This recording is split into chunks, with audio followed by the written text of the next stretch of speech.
My brother got my fiancée pregnant before our wedding. Now my family expects me to forgive them, but I told them to leave me alone and moved away. This story is long and honestly, just as shocking as it sounds. I'll try to stay concise, but there's a lot to cover. I don't care if anyone believes it. Sometimes life is just that absurd. I won't sugarcoat anything, though I'll omit identifying details.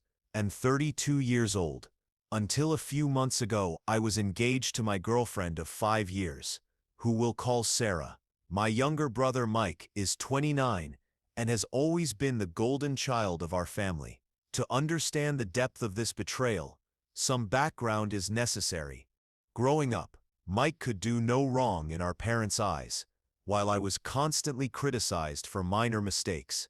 This wasn't typical sibling rivalry. It was obvious and intense. If Mike broke something, I would get blamed. If he got in a fight, I would be grounded. Even academic achievements were treated differently. Straight A's for both of us meant a console for him, a pat on the back for me. Our parents, Tom and Linda, always made excuses for Mike. He's younger and needs more guidance. Or you should know better. Or Mike's just more sensitive. Their constant comparisons and gaslighting left me feeling worthless in my own home. As we got older, the favoritism only intensified. When I earned a partial scholarship to a good college, it barely registered with them. When Mike chose community college, they threw him a celebration and even bought him a car, ignoring that I had been biking miles to my part-time jobs for years. I moved out as soon as possible, supporting myself through 2 jobs and student loans, while Mike dropped out after 1 semester. Our parents fully backed his decision, praising his self-awareness, and even funded several of his failed business ventures over the years. Despite my efforts to distance myself, family gatherings were always draining. Subtle, and sometimes not so subtle, insults were common. Still in that entry-level job, Mike's launching another business, they would say, disregarding that I had built a stable career, while Mike depleted our parents' retirement savings. I tried to maintain a relationship with Mike. I reached out, tried to connect, but it was always one-sided. If I had a promotion, he'd suddenly have a big opportunity. If I started dating someone, he'd enter a serious relationship too. I met Sarah while trying to reconnect with Mike. She was a friend of one of his short-term girlfriends. We clicked immediately. She was intelligent, funny, kind, and beautiful. For the first time, I felt truly valued. Naturally, my parents were skeptical, making sarcastic comments about her being out of my league. Mike, however, showed unusual interest in my life, constantly asking about her. At the time, I was relieved he seemed to care.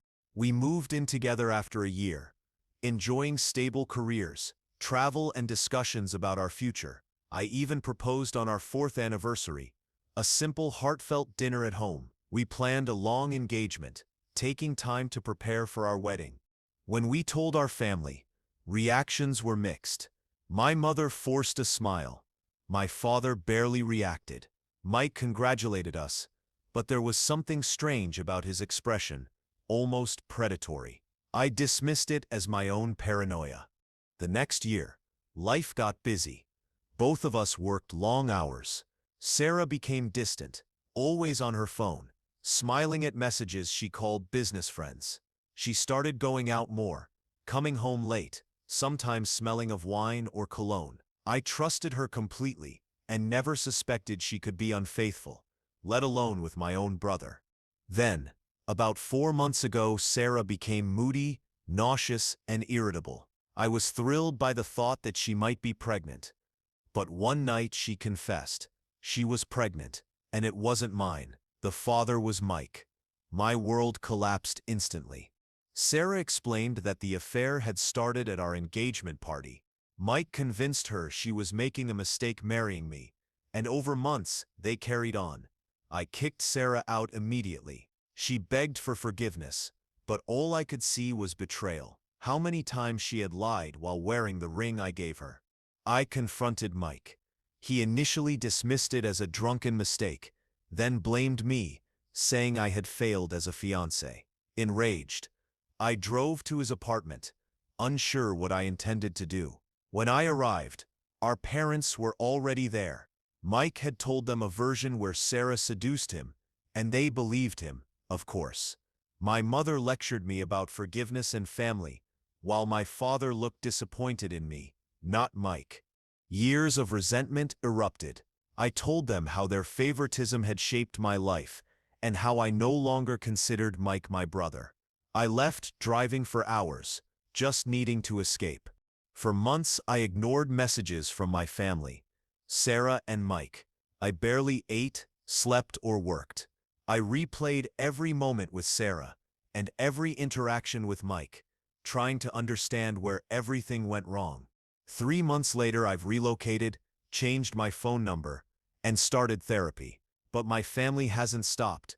They show up at work, call relentlessly, and send extended relatives to guilt me into forgiving Mike. It's as if they live in a reality where this was a minor mistake, not a life-altering betrayal.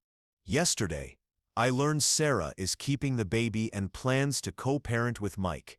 And my parents, they're thrilled to become grandparents, forgetting the circumstances and the harsh way they treated me when I was with Sarah. The letter I received was full of apologies and explanations. Sarah and Mike claimed they discovered true love through this terrible situation. She even suggested that, for the child's sake, we could all eventually become friends. I'm at my breaking point.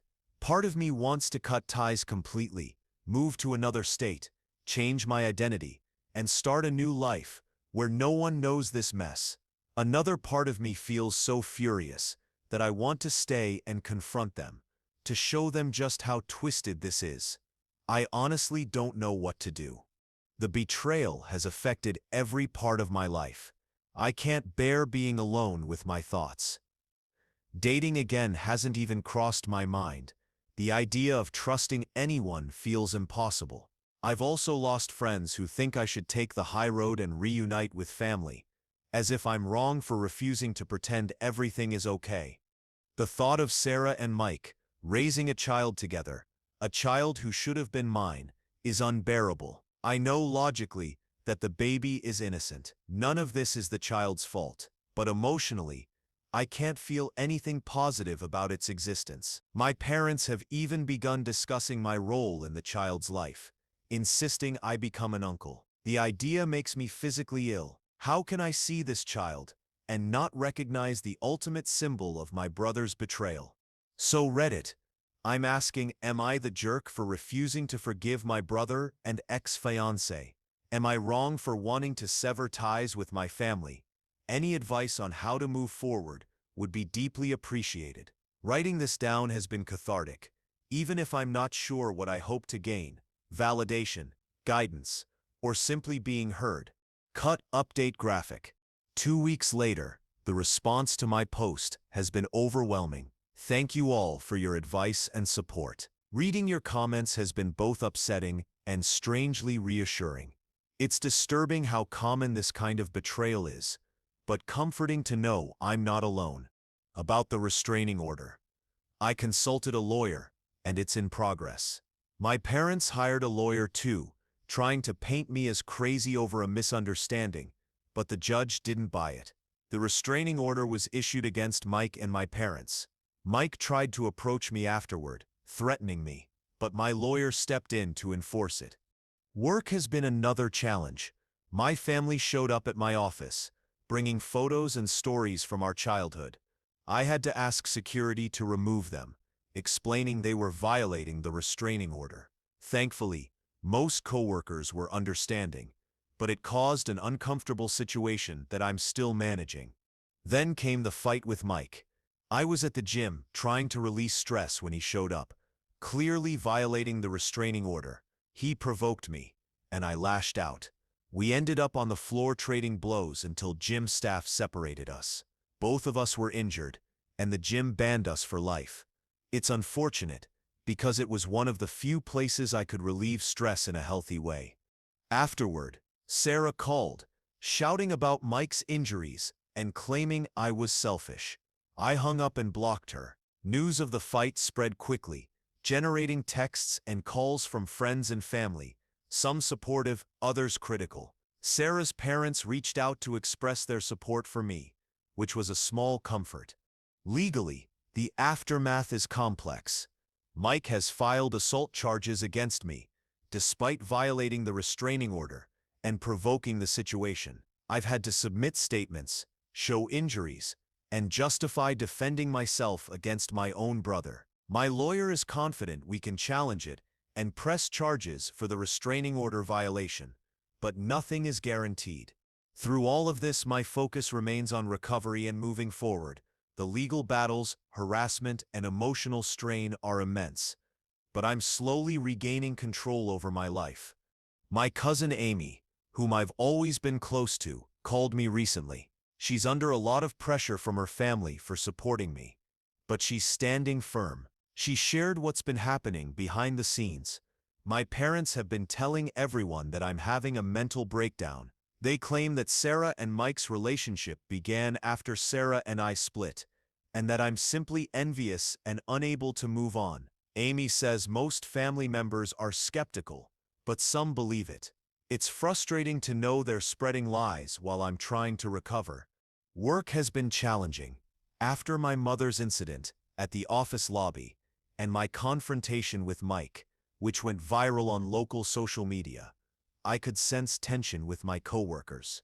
My manager recently called me in, expressed concern for my well-being, and suggested I take a leave of absence, a paid personal sabbatical, until things calm down. I wanted to argue, telling him work is what keeps me grounded, but I knew the decision was already made. I agreed, thanked him, and began packing my office. On my way out, I overheard coworkers discussing how my brother got my fiancée pregnant. I slammed my office door, taking some satisfaction in their reactions.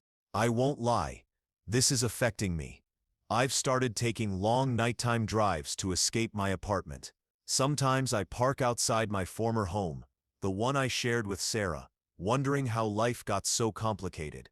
Amid all this, I received support from an unexpected source, Sarah's younger sister, Emma. She reached out on social media, apologizing for her sister's actions and offering support. At first, I was skeptical. What if it was a trap? But after talking to her, I realized she is as appalled by Sarah's behavior as I am. Emma keeps me informed about Sarah and Mike, who have moved in together, acting as if nothing happened. According to Emma, Sarah portrays herself as the victim, claiming she never intended to hurt anyone, and that she and Mike are soulmates. It's nauseating, but having this information is better than being in the dark. Social media has been another nightmare. Someone, likely a friend of Mike's, posted about our gym confrontation on a local Facebook page. It didn't mention names, but anyone familiar could figure it out. The comments section became a battlefield. Some defended me. Others called me unstable.